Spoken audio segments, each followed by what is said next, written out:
What really happened during Alex Van Halen's awkward phone call with Eddie's replacement? Secrets, tension, and unexpected drama unfolded behind the scenes of one of rock's most legendary bands. Fans are buzzing. Did this call expose cracks in the Van Halen legacy? Don't miss the shocking details that no one saw coming. Get ready for a wild ride inside the band's most embarrassing moment yet. Eddie Van Halen's guitar style was nothing short of revolutionary, and it changed the way rock music was played forever. What set Eddie apart wasn't just his incredible technical skill, but the way he approached composition and arrangement on the guitar. He wasn't content with simply playing chords or riffs like many guitarists did. Instead, he treated the guitar almost like an orchestra, finding ways to fill every bit of sonic space with layers of sound that made even a three-piece band sound huge and dynamic. One of the most remarkable things about Eddie's style was how he structured his guitar parts. Unlike many musicians who might record one guitar track and then overdub others, Eddie's playing was unique because he often combined multiple guitar lines in real time or arranged parts so thoughtfully that each layer had its own place and purpose. This orchestral approach gave Van Halen's music a fullness and complexity that was rare in rock, especially in a band with just vocals, guitar, bass, and drums. Eddie's compositions were also groundbreaking because they blended technical brilliance with pure fun. His solos weren't just displays of speed or fancy tricks, they were deeply musical, carrying emotion and energy that pulled listeners in.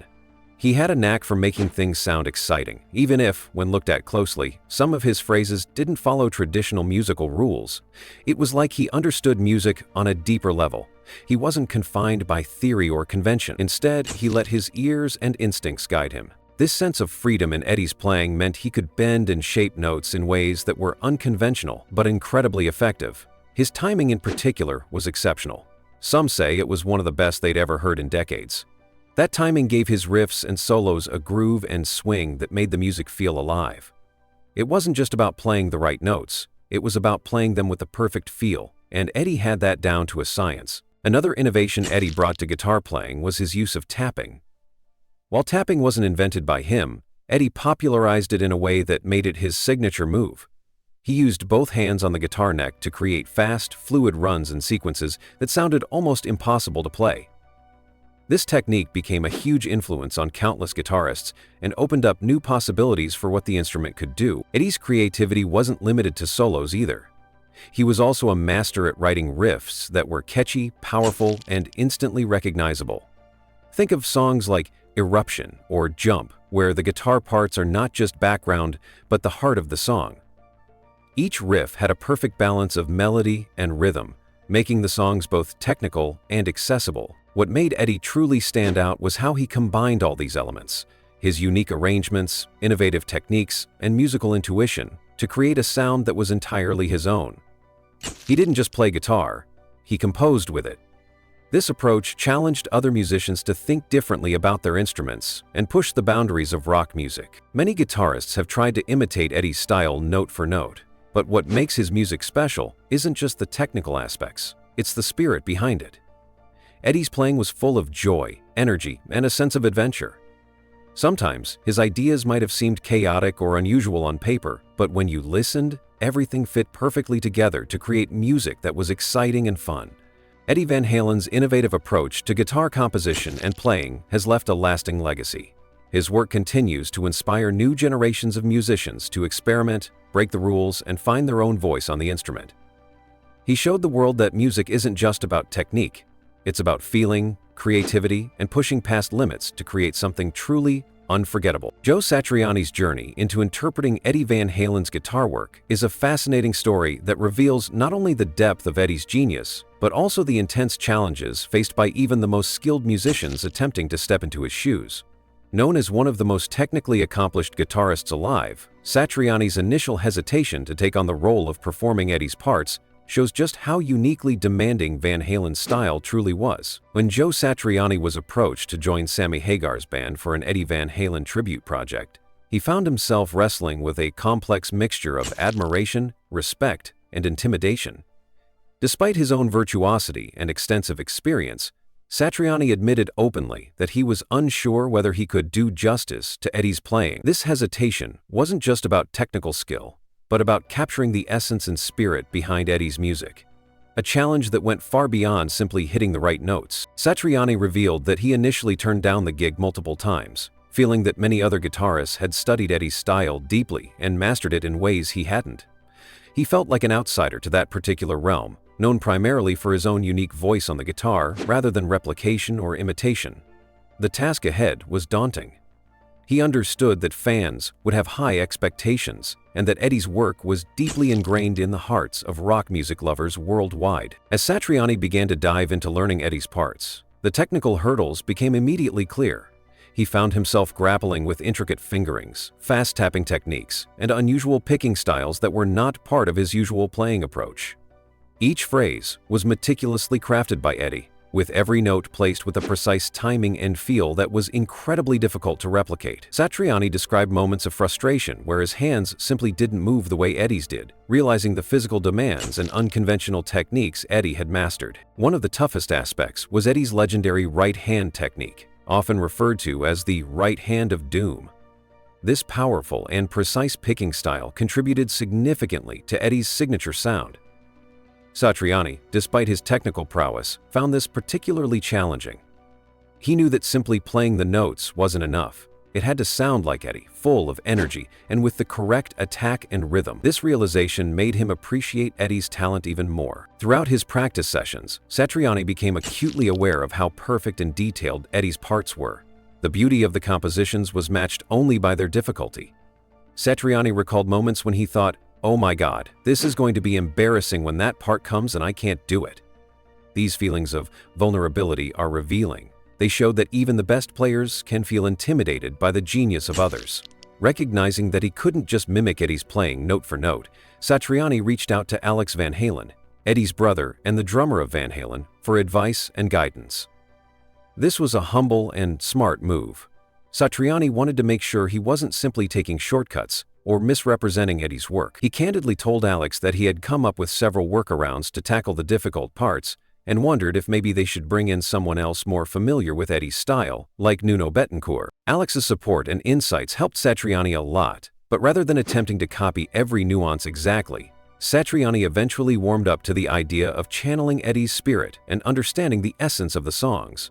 This meant focusing less on technical perfection and more on what Eddie was trying to convey through his music, the emotions, energy, and overall vibe. It was a shift in mindset from pure replication to respectful interpretation. Satriani's approach evolved into a balance between honoring Eddie's compositions and allowing his own musical personality to come through. This balance is crucial for any artist performing another's work, especially when that work is as distinctive and complex as Eddie Van Halen's. Satriani realized that while he couldn't replicate every tap or every flourish, he could capture the spirit of Eddie's music by truly understanding the song's structure and what made them so special. This entire experience deepened Satriani's respect and admiration for Eddie Van Halen. He spoke highly of Eddie's ability to combine compositional skill with improvisational creativity. Eddie was not just a technical player, but a musical thinker who figured out how to write fun, groundbreaking songs with guitar parts that were arranged in ways no one had done before. Satriani highlighted that Eddie's playing was very different from other guitarists, especially in how he filled the sonic space in a trio setting with orchestral-style layers. Satriani also pointed out how Eddie's solos were often improvised to capture the spirit of the song and live performance energy, which made them even more unique and difficult to pin down. He contrasted Eddie's approach with that of other guitarists like David Gilmour from Pink Floyd, emphasizing how each player brought their own style, but Eddie's was special in its raw energy and playful complexity. The story of Satriani's initial hesitation and technical challenges in learning Eddie Van Halen's parts offers a powerful glimpse into the magnitude of Eddie's impact on guitar playing and music composition.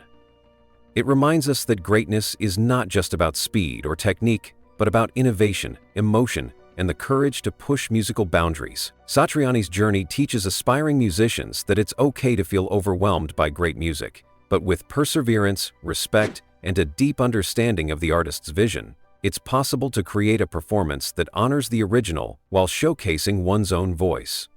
In the end, Joe Satriani's experience is a tribute to Eddie Van Halen's enduring legacy and the lasting influence he has on guitarists around the world. Joe Satriani's experience with stepping into the role of playing Eddie Van Halen's guitar parts was one filled with respect, challenge, and deep reflection.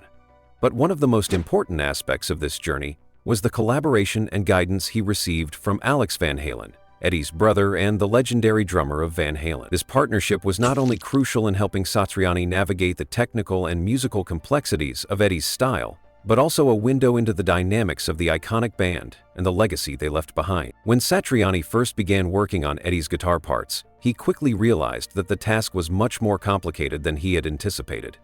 Eddie's playing was unique in so many ways. His approach to composition, his groundbreaking techniques, and his ability to blend energy and precision. Satriani, despite being a guitar virtuoso himself, found the pieces daunting, both technically and emotionally. This is where Alex Van Halen's involvement became essential. Alex Van Halen was not just the drummer of the band, he was someone who had been playing alongside Eddie for decades. He understood the nuances of Eddie's guitar playing better than almost anyone else. Alex knew not only the notes and the rhythms, but also the feeling behind each song and the unspoken chemistry between the band members that made Van Halen's music so electrifying. For Satriani, having Alex's perspective was invaluable. It wasn't just about learning the right fingerings or memorizing solos. It was about capturing the spirit of the music. Satriani recounted how, during the early stages of his preparation, he found himself trying to find workarounds for the more challenging parts. At one point, he even called Alex and admitted that he was struggling and felt embarrassed by some of the compromises he was making.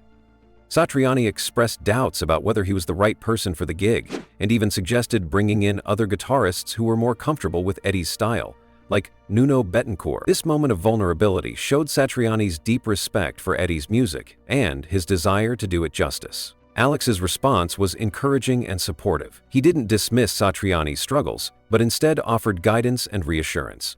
He helped Satriani understand what was truly important in performing Eddie's work, not to mimic every technical detail exactly, but to maintain the energy and intention behind the music. This guidance helped Satriani shift from a mindset of perfectionist replication to one of authentic interpretation. Alex emphasized that Eddie's music was about fun, innovation, and breaking rules, not about strict adherence to technical formulas. Through their collaboration, Satriani gained insight into how Eddie approached songwriting and performance. He learned that Eddie was a master at improvisation and that his solos were often spontaneous expressions of the song's spirit, rather than rigid, rehearsed sequences. Alex shared stories about how Eddie would capture the energy of a live event and translate that into his guitar work, making each performance feel fresh and exciting. This understanding allowed Satriani to embrace his own style while still honoring Eddie's legacy. Alex also helped Satriani appreciate the orchestral nature of Eddie's playing within the band's trio format. Unlike many guitarists who layered multiple guitar tracks or relied on complex studio techniques, Eddie found ways to fill the sonic space creatively, making the band sound bigger and more dynamic than just three members. Alex's drumming was tightly connected to Eddie's guitar playing, creating a unique rhythm and groove that defined Van Halen's sound. Satriani realized that to truly capture Eddie's parts, he needed to think about how the guitar interacted with the drums and bass, not just play isolated notes. The collaboration extended beyond technical and musical advice. It was also a relationship built on mutual respect. Alex Van Halen recognized Satriani's talents and understood the pressure he was under. He was patient and honest, providing feedback that was both constructive and encouraging.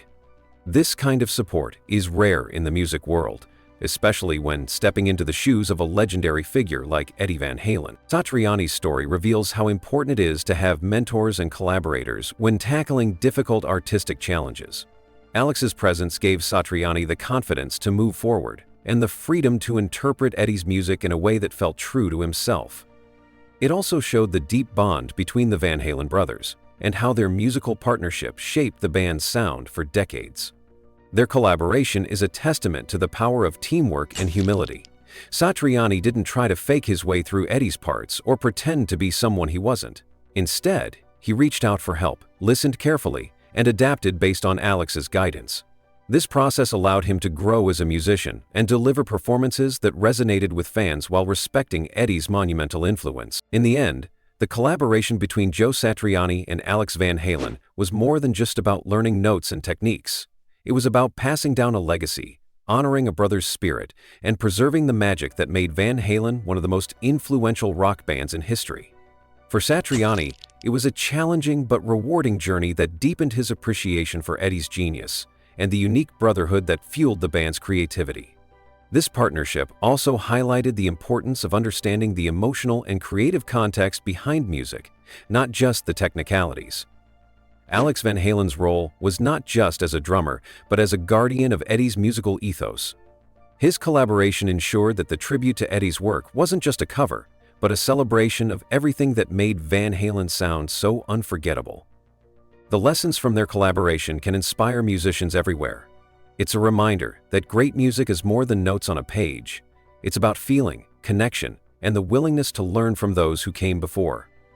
Alex Van Halen's support gave Joe Satriani the tools and confidence to embrace this philosophy, making his tribute to Eddie Van Halen both respectful and deeply personal. Joe Satriani's journey to understand and perform Eddie Van Halen's music was one filled with deep reflection, challenges, and ultimately a powerful realization that would change how he approached the entire project.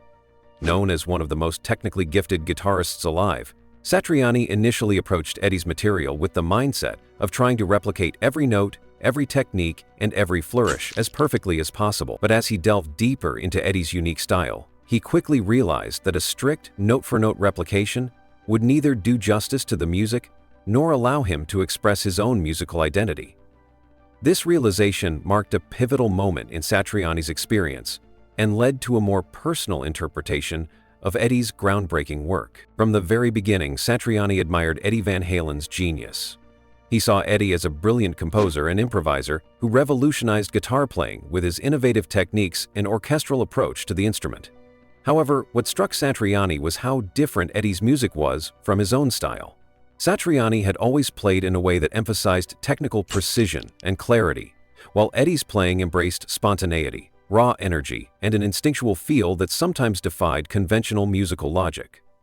Trying to match Eddie's style exactly was an intimidating task, even for a guitarist of Satriani's caliber. As Satriani started learning Eddie's parts, he realized just how complex and nuanced the music was. Eddie's guitar lines weren't just fast scales or perfectly clean runs. They were carefully crafted phrases, filled with unexpected bends, taps, and rhythmic variations that made each song unique. But more than that, Eddie's playing was alive. It breathed with the emotion and excitement of the moment, often improvising parts to capture the spirit of the live performance rather than sticking to a rigid studio recording. Satriani found that his hands couldn't simply mimic every detail. Some techniques felt unnatural or physically impossible for him to reproduce exactly as Eddie did. The early days of Satriani's preparation were filled with frustration and self-doubt. He struggled with the idea that no matter how hard he practiced, he couldn't sound exactly like Eddie. He even tried to create workarounds, shortcuts that would make the parts easier to play, but he soon felt embarrassed by these compromises. He worried that fans and fellow musicians would notice and judge him for not nailing every note perfectly. This anxiety was a heavy burden for someone with a reputation for technical excellence like Satriani. It was during this challenging period that Satriani made a crucial phone call to Alex Van Halen, Eddie's brother and longtime drummer of the band. He admitted to Alex that he was struggling with the technical demands and that his attempts at simplifying the parts made him feel inadequate. Satriani even joked about whether it might be better to bring in another guitarist who specialized in replicating Eddie's style flawlessly. Alex, however, offered a different perspective that would shift Satriani's entire approach. Alex Van Halen explained that Eddie's music wasn't meant to be copied exactly, but rather to be felt and understood on a deeper level. Eddie was a master at channeling the energy and emotion of a song, and sometimes he played things that made sense more in terms of vibe and excitement than strict musical theory. This was a revelation for Satriani. He began to understand that what made Eddie's music so special was not just technical proficiency, but the spirit and intention behind every note. It was about capturing the essence of the song and making it your own. Inspired by Alex's advice, Satriani shifted his mindset. Instead of focusing on perfect replication, he aimed to interpret the music in a way that honored Eddie's vision while allowing him to express his unique voice. He started to pay more attention to what Eddie was trying to say through his playing, the feeling, the mood, and the way the guitar interacted with the rest of the band. Satriani realized that Eddie's playing was very much about storytelling and atmosphere, not just about speed or complexity. This change in approach freed Satriani creatively. He no longer felt bound to copy every hammer-on, pull-off, or tap exactly as Eddie did. Instead, he looked for ways to convey the same excitement and emotion through his own playing style. This meant accepting that some parts would sound different, but as long as they captured the spirit of the original, they were true to the music. Satriani's interpretation became a balance between respect for Eddie's genius and his own musical identity. Satriani also learned to appreciate the orchestral quality of Eddie's guitar playing. In a trio setup, Eddie's guitar had to fill multiple roles: rhythm, lead, harmony, and texture. Eddie's inventive layering of guitar parts created a rich soundscape that felt much bigger than just a solo instrument. Satriani recognized that playing Eddie's parts meant thinking like an orchestra conductor, knowing when to emphasize certain notes, how to build tension, and when to pull back for emotional impact. This was about musicality, not just technique. Moreover, Satriani admired Eddie's willingness to break the rules. Eddie didn't care about sticking to traditional scales or chord progressions if it didn't sound right to him. Sometimes he played parts that seemed chaotic or unconventional, but when heard in context, they were fun, exciting, and perfectly suited to the song. Satriani came to understand that Eddie's genius lay in his fearless experimentation and his instinct for what would make the music come alive. This realization encouraged Satriani to embrace imperfection and spontaneity in his playing. He understood that Eddie's solos were often improvised in the moment, capturing the energy of live performance. Instead of rehearsing every note to perfection, Satriani focused on capturing that sense of freedom and vitality. This approach allowed him to bring something fresh to the music, making his performances both a tribute and a new creation. Satriani's journey also made him reflect on the emotional connection Eddie had with his music. He realized that Eddie's playing was deeply personal, filled with joy, passion, and even humor. Eddie's famous Right Hand of Doom wasn't just about speed, it was about conveying emotion through rhythm and dynamics. Satriani learned to channel that emotional depth, recognizing that guitar playing is as much about feeling as it is about technique. Throughout this process, Satriani maintained a deep respect for Eddie Van Halen's legacy.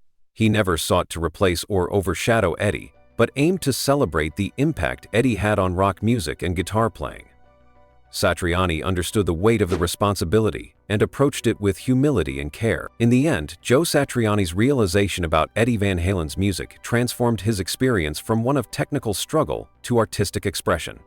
He learned that the true spirit of Eddie's playing wasn't in perfect replication, but in personal interpretation that honored the original's emotion and innovation. This lesson not only helped Satriani succeed in his tribute, but also deepened his appreciation for what made Eddie Van Halen an unforgettable legend in music history. Satriani's story serves as an inspiration to all musicians. The best way to honor a great artist is not to copy them blindly, but to understand the heart behind their work and find your own voice within it. This is the legacy of Eddie Van Halen's innovative guitar style, a spirit that lives on through every musician who dares to play with passion, creativity, and authenticity.